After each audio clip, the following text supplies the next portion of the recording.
சாமியே சரணமையப்பா. அருட்பெரும் ஜோதி ஆனந்த வணக்கம்.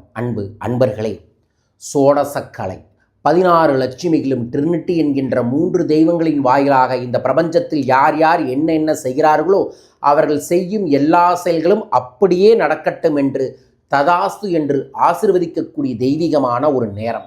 பங்குனி அமாவாசை சரியாக புதன்கிழமை காலை தொடங்கி வியாழக்கிழமை காலை முடிகிறது. குருநாளில் குரு ஹோரையில் வரக்கூடிய சோடசக்கலை நிச்சயமாக குரு பார்வை நமக்கு கோடி செல்வத்தை தரும். மீண்டும் மீண்டும் ஒரு ரகசியத்தை சொல்கிறேன். குரு வழிபாடுதான் செல்வத்தை தரும். குரு வழிபாடுதான் பணத்தை பெருக்கித் தரும். குரு வழிபாடுதான் செல்வ செழிப்பையும் வியாபாரத்தையும் முன்னேற்றத்தையும் தந்தே தீரும். அந்த குரு ஓரையில் வரக்கூடிய சோடசக்கலையின் நேரம் என்ன, செய்ய வேண்டிய பரிகாரம் என்ன, அன்று இருக்க வேண்டிய விரதம் என்ன என்பதை இந்த பதிவில் முழுசாக உங்களுக்கு சொல்கிறேன். இதை கடைபிடித்து பாருங்கள். சத்தியமாக ஒரு பெருமாற்றத்தை குருவொருளும் திருவொருளும் நிறைந்து தரும். இந்த குருநாளை நான் குருவுக்கெல்லாம் குரு 18 சித்தர்களின் குரு என்று சொல்லக்கூடிய காகபுஜன்ற ஐயாவுக்கும் நான் அப்போத்தான் சபரிமலை போயிட்டு திரும்பி வருவேன். அதனால் ஆனந்த சித்தன் என்று சொல்லக்கூடிய சபரிமலை ஐயாவுக்கும் சமர்ப்பணம் பண்ணி இந்த பதிவு செய்கிறேன். வரும் வியாழக்கிழமை காலை 6:29 8:29 வரைக்கும் பங்குனி மாத அமாவாசை சோடசக்கலை. இந்த 2 மணி நேரத்துக்குள்ள முன்னாடி காலையில் எந்திரிச்சு தலைக்கு குளித்து விட்டு கை நிறைய கருப்பு கொண்ட கடலைன்னு சொல்லக்கூடிய பிளாக் சன்னாவை எடுத்து 8 முறை வலதுபுறமாக 8 முறை இடதுபுறமாக உங்கள் தலையை சுற்றி கையை நமஸ்கார முத்திரையில் வச்சுட்டு ஓம் நர்பவி நர்பவி, ஓம் நர்பவி நர்பவி, ஓம் நர்பவி நர்பவி என்கின்ற சூட்சமமான செல்வ செழிப்புக்கான மந்திரத்தை சொல்லி 51 முறை இதைய வடக்கு திசையில் தூவி விடுங்க.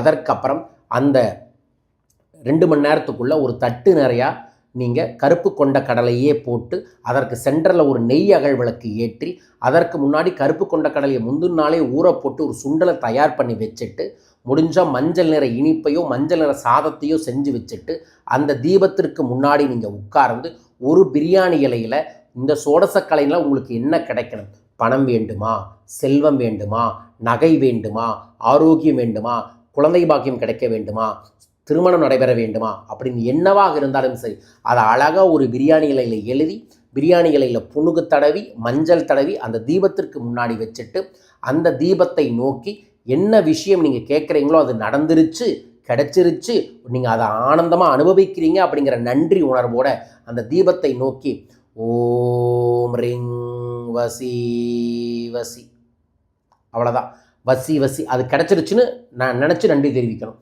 ஓம் ரிங் வசி வசி 106 முறை சொல்லிட்டு அந்த பிரியாணி இலையை அந்த தீபத்தில் குருவுக்கு சமர்ப்பணம் பண்ணிட்டு தீபத்துக்கு இருக்கக்கூடிய அந்த கருப்பு கொண்ட கடலை எல்லாம் கொண்டு போய் மறுபடியும் வடக்கு திசையில் தூவி விட்டுட்டு அந்த பிரசாதத்தை கொஞ்சமாக சாப்பிட்டுட்டு உங்களோட விரதத்தை முடியுங்க. இன்னும் அதிதீவிரமாக குருவரில் பெறணும்னு நினைக்கிறவங்க காலை மதியம் உணவு எடுத்துக்கொள்ளாமல் மதியம் ஒரு 10 பாக்கெட்டு மஞ்சள் சாப்பாடு செஞ்சு மஞ்சள் நிறத்தில் ஏதோ ஒரு சாப்பாடு vegetable biryani, lemon rice, sambar சாதம், பருப்பு சாதம் அப்படிங்கிறத தயார் பண்ணி வச்சுட்டு குருவர்களோட எனக்கு இந்த காரியம் நடக்கணும், இன்றைக்கி குருநாள் விரதம் இருக்க போகிறேன், இன்று நான் சோடசக்கலை விரதம் இருக்க போகிறேன், எனக்கு 100% அமாவாசையின் முழுவர்களும் கிடைக்கணும், பித்திருக்களின் அருள் கிடைக்கணும்னு வேண்டிட்டு மதியம் ஒரு 10 பேர்த்துக்கு உங்கள் கையால் சாப்பாடு கொடுத்ததுக்கு அப்புறம் நீங்கள் சாப்பிட்டுட்டு விரதத்தை முடியுங்க. இப்போ நான் சொல்லக்கூடிய இந்த அற்புதமான குருநாள் விரதம் 100% நல்லதை தரும். உங்களுக்கும் நல்லதை தரட்டும். நான் அன்றைய தினத்தில் குருநாள் அன்னதானமும் பண்ணுவேன். நீங்களும் இந்த விரதம் இருந்து அன்னதானம் பண்ணுங்க, நல்லது நடக்கும், நன்மைகள் பெருகும். யார் இதை செய்ய போகிறீங்க, சோடசக்கலைன்னு கமெண்ட் பாக்ஸில் மென்ஷன் பண்ணி லைக் பண்ணி ஷேர் பண்ணி சப்ஸ்கிரைப் பண்ணுங்கள். நான் உங்கள்கிட்ட பயிற்சி வகுப்பின் மூலமாகவும் தனிநபர் ஆலோசனையின் மூலமாகவும் அல்லது பூஜைகள் பண்ணி பிரசாதம் நீங்கள் வாங்கக்கூடிய எந்த தொகையாக இருந்தாலும் சரி அதில் ஒரு சிறு தொகையை குருநாள் அன்னதானத்திற்கு கொடுத்துக்கிட்டு இருக்கோம். ஆதலால் வரக்கூடிய பயிற்சி வகுப்புகளையோ யாத்திரைகளையோ நீங்கள் கலந்து கொண்டால் அந்த புண்ணியமும் உங்களுக்கு கிடைக்கும் என்பதை பதிவு செய்து கொள்கின்றேன். வரும் ஞாயிற்றுக்கிழமை நான் சென்னை மதுரை வர இருக்கின்றேன். கொங்கண சித்தரின் கல்பத்தரு என்கின்ற ஒரு சூட்சமமான குருவர்களை பெறக்கூடிய பயிற்சி வகுப்பு, செல்வ செழிப்பை பெறக்கூடிய பயிற்சி வகுப்பு, குலதெய்வத்தின் அருளை பெறக்கூடிய பயிற்சி வகுப்பு தான் கல்பத்தரு. இதில் கலந்து கொள்வதன் மூலமாக உங்கள் வாழ்க்கையில் இருக்கக்கூடிய கஷ்ட நஷ்டத்தை எல்லாம் சரி செஞ்சு குருவருளால் செல்வ செழிப்பை பெற முடியும். மார்ச் 22ஆம் தேதி இந்த பயிற்சி வகுப்பு மதுரையில் நடைபெற இருக்கின்றது. மார்ச் 29ஆம் தேதி இந்த பயிற்சி வகுப்பு கோயமுத்தூரில் நடைபெற இருக்கின்றது. கலந்து கொண்டு வளம் பெறுங்கள், வாழ்க. வரும் ஏப்ரல் 1ஆம் தேதி பங்குனி உத்தரத்தை முன்னிட்டு சிறப்பு வேல்தந்திர பூஜையும் சத்யநாராயண பூஜையும் செய்து திருச்செந்தூர் முருகனின் சத்ரு சம்கார எந்திர மேடையை பிரசாதமாக தர இருக்கின்றோம். இந்த அற்புதமான பூஜையில் உங்கள் பேரையும் பதிவு செய்து பிரசாதத்தை பெற்று பயன்படுத்தி கொள்ளுங்கள்.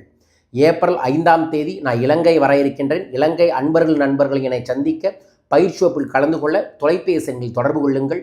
மீண்டும் ஒரு அற்புத ஆனந்த பதிவில் உங்கள் அனைவரையுமே சந்திக்கின்றேன். வாழ்க வையகம், வாழ்க பணமுடன். நன்றிகள் கோடி.